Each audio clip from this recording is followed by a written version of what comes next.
Long years ago, we made a trip with destiny, and now the time comes when we shall redeem our pledge, not wholly or in full measure, but very substantially. At the stroke of the midnight hour, when the world sleeps, India will awake to life and freedom.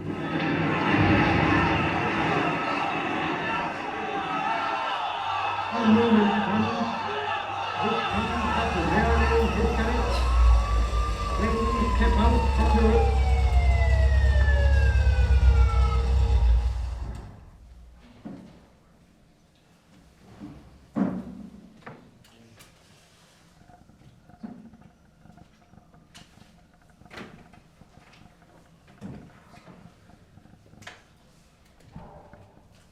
आज पूरे 8 दिन हो गए हैं पंडित जी के इस भाषण को, पर मुझे लगता है आज भी ये गुलामी है, धर्म के गुलाम, खून की प्यास के गुलाम, लूट के गुलाम। ईश्वर सिंह, इतने सोने गहने, हाय मैं मर जावा। सुन, हुन पत्ते फेट। ईश्वर सिंह, ईश्वर सिंह। गोश्त के गुलाम। आज से ठीक 8 साल पहले मैं बहुत खुश था। मेरी भर्ती पुलिस में हो गई थी, लेकिन पिछले 8 दिनों में जो कुछ मैंने देखा है, शायद पिछले 8 सालों में नहीं देखा था। हर दिन की वही कहानी, पर आज की कहानी कुछ अलग है।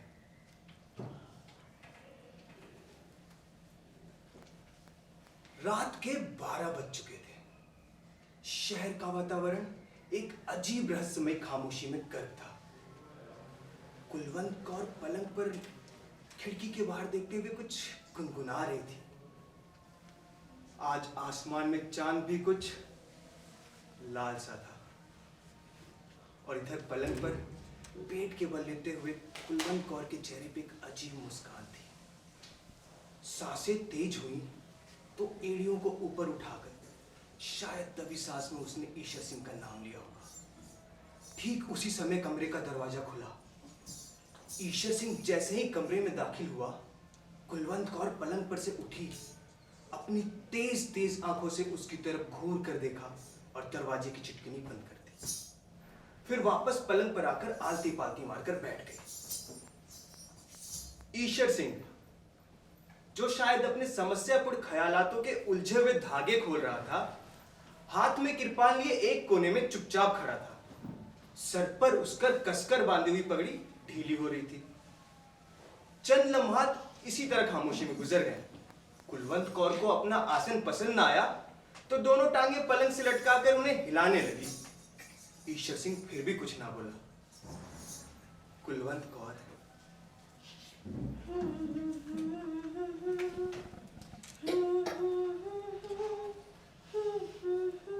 भरे भरे हाथ पैरों वाली औरत थी। चौड़े चकले कुल्हे थुल करने वाले गोश्त से भरपूर, कुछ ज्यादा ही ऊपर को उठा हुआ सीना, तेज आंखें, ऊपरी होठ पर सुरमई गुबार। ठोड़ी की बनावट से पता चलता था कि बड़े धड़ल्ले की औरत है। ईश्वर सिंह सिर नीचा किए एक कोने में चुपचाप खड़ा था। सर पर उसकर कसकर बांधी हुई पगड़ी ढीली हो रही थी। उसके आकार प्रकार और डील डॉल से पता चलता था कि कुलवंत कौर जैसी औरत के लिए सबसे उपयुक्त मर्द है। लेकिन आज उसके हाथ में जो किरपान थी, उसमें थोड़ी थोड़ी कंपन थी। चंद और लम्हात इसी तरह खामोशी में गुजर गए तो कुलवंत कौर छलक पड़ी, लेकिन तेज तेज आंखों को नचाकर वो सिर्फ ईश्वर सिंह का नाम ही ले सकी। ईश्वर सिंह ने गर्दन उठाकर कुलवंत कौर की तरफ देखा, मगर उसकी निगाहों की गोलियों की ताब ना लाकर मुंह दूसरी तरफ मोड़ लिया। कुलवंत कौर ने बोला, ईश्वर सिंह, कहाँ रहे तुम इतने दिन? मुझे मालूम नहीं। यह भी कोई मायावा जवाब है?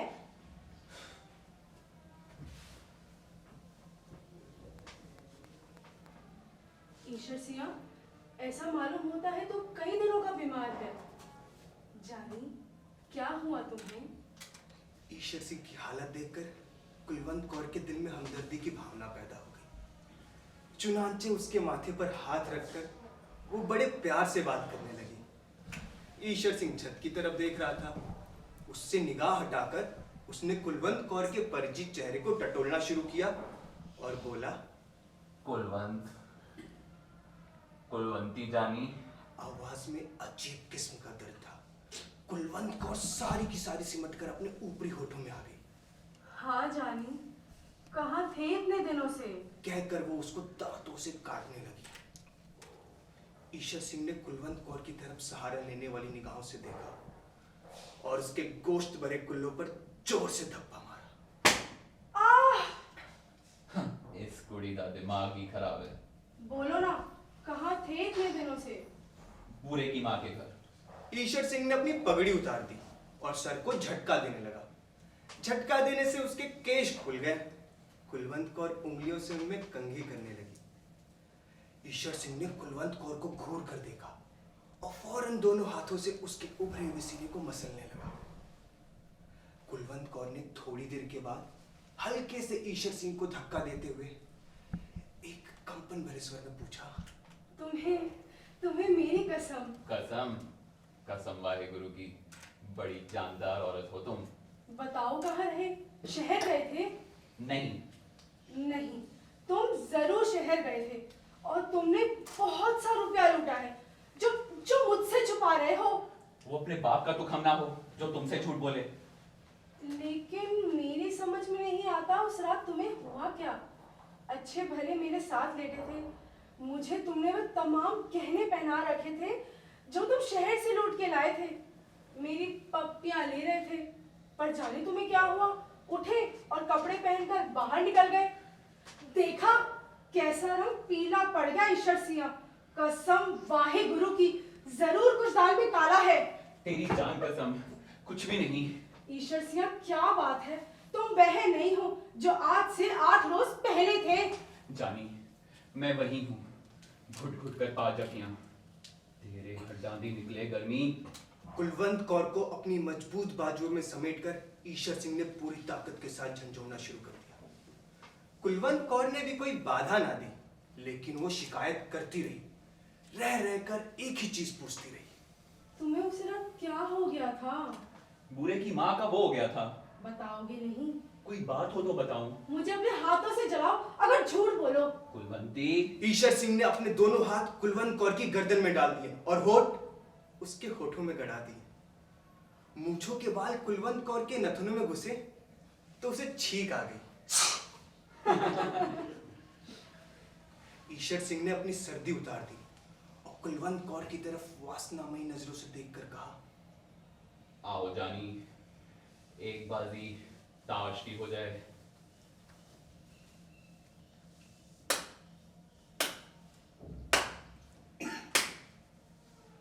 कुलवंत कौर के ऊपरी होठों पर पसीने की नन्ही बूंदें फूट आई। एक अदा के साथ उसने आंखों की पुतलियां घुमाई और कहा, चल दफा हो। ईश्वर सिंह ने कुलवंत कौर के गोश्त भरे कुल्लों पर जोर से चुटकी भरी।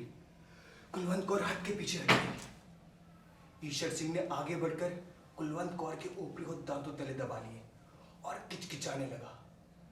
कुलवंत कौर बिल्कुल पिघल गई। ईश्वर सिंह ने अपना कुर्ता उतार दिया और कुलवंत कौर को कहा, जानी, तो फिर हो जाए तो रब चाल। कुलवंत कौर का ऊपरी होठ कपकपाने लगा था। ईश्वर सिंह ने कुलवंत कौर की कमीज का बेरा पकड़ा और जिस तरह बकरे की खाल उतारते हैं ठीक उसी तरह उतार कर एक तरफ रख दिया। फिर उसने घूर कर उसके नंगे बदन को देखा और जोर से उसकी बाजू पर चुटकी भरते हुए कहा, कुलवंत, कसम वाहे गुरु की, बड़ी करारी औरत है तू। कुलवंत कौर अपने बाजू पर उभरते हुए लाल धब्बे को देख रही थी। बड़ा जालिम है तू ईश्वर सिंह। ईश्वर सिंह अपनी घनी काली मूंछों में मुस्कुराया। हाँ, होने दे आज जालिम। और ये कहकर उसने और जुल्म ढाने शुरू किए। कुलवंत कौर का ऊपरी होठ दांतों तले दबा के किचकिचाया, कान की लबों को काटा, उभरे हुए सीने को भगोड़ा, गोश्त भरे कुल्लों पर जोर से धप्पे मारे, चूस चूस कर उसका सीना थुक्कों से लथेड़ दिया। ऐसे में कहा, ईश्वर सिंह, वह कौन हरामजादी है जिसके पास तू इतने दिन रहकर आया है और जिसने तुझे निचोड़ डाला है? मैं पूछती हूँ, कौन है वो चड्डो, वह उल्फती? कौन है वो चोर पत्ता? कोई भी नहीं कुलवंत, कोई भी नहीं। ईश्वर सिंह, मैं आज झूठ सच जान कर रहूंगी। खा वाहे गुरु जी की कसम, क्या इसकी तह में कोई औरत नहीं? कसम खाने से पहले सोच ले, मैं भी सरदार निहाल सिंह की बेटी हूँ। तक्का बोटी कर दूंगी अगर तूने झूठ बोला। खा वाहे गुरु जी की कसम, क्या इसकी तह में कोई औरत नहीं? हाँ। कुलवंत कौर बिल्कुल दीवानी हो गई, लपक कर कोने में से किरपान उठाई, मयान के केले की छिलके की तरफ फेंका और ईश्वर सिंह पे वार कर दिया। आन की आन में लहू के फुवारे छूट पड़े। कुलवंत कौर को इससे भी तसल्ली ना हुई तो वैशी बिल्लियों की तरह उसके केश नोचने लगी। साथ ही साथ वो अपनी नामालूम सौत को मोटी मोटी गालियां देती रही। ईश्वर सिंह ने थोड़ी देर के बाद एक दुबली आवाज में विनती की, जाने दे कुलवंत, जाने दे। आवाज में बला का दर्द था। कुलवंत कौर पीछे हट गई। खून खून ईश्वर सिंह के गले से उड़ उड़कर उसकी मूंछों पर गिर रहा था। उसने अपने कांपते हुए होठ खोले और कुलवंत कौर की तरफ शुक्रिया और शिकायतों की मिली-जुली निगाहों से देखा। कुलवंती, तूने बहुत जल्दी कर दी, मगर जो हुआ ठीक है। मगर वह कौन? तेरी माँ? लहू ईश्वर सिंह की जुबान तक पहुंच गया। जब उसने उसका स्वाद चखा तो उसके सारे बदन में छुरछुरी सी दौड़ गई। और मैं भेनी या 6 आदमियों का कत्ल कर चुका हूं इसी किरपान से। मैं पूछती हूँ, कौन है वो हरामजादी? गाली ना दे उस बड़वी को। मैं पूछती हूँ, वह कौन? बताता हूं। इंसान माइया भी एक अजीब चीज है। ईश्वर सिंह, तू मतलब की बात कर। मतलब ही की बात कर रहा हूं। गला चिरा हुआ है माइया मेरा। अब धीरे धीरे ही सारी बात बताऊंगा। कुलवंती जानी, मैं तुम्हें नहीं बता सकता मेरे साथ क्या हुआ। शहर में लूट मची तो सबकी तरह मैंने भी इसमें हिस्सा लिया। गहने, बाते, रुपए, पैसे जो भी हाथ लगे वो मैंने तुम्हें लाकर दे दिए। लेकिन एक बात तुम्हें ना बताई। कौन सी बात? जिस मकान पर मैंने धावा बोला था, उसने साथ कह रहा था। मैं रास्ते में नहर के पास तुअर की झाड़ियों तले मैंने उसे लिटा दिया। पहले सोचा कि फेंटूं, मगर फिर ख्याल आया कि नहीं। फिर क्या हुआ?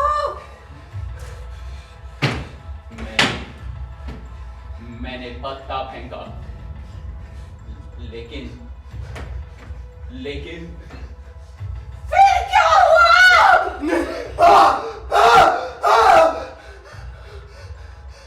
वो मरी हुई थी, लाश थी, बिल्कुल ठंडा गोश्त। जानी, मुझे अपना हाथ दे। कुलवंत कौर ने अपना हाथ ईश्वर सिंह के हाथ पे रखा, जो बर्फ से भी ज्यादा ठंडा था। बिल्कुल ठंडा गोश्त।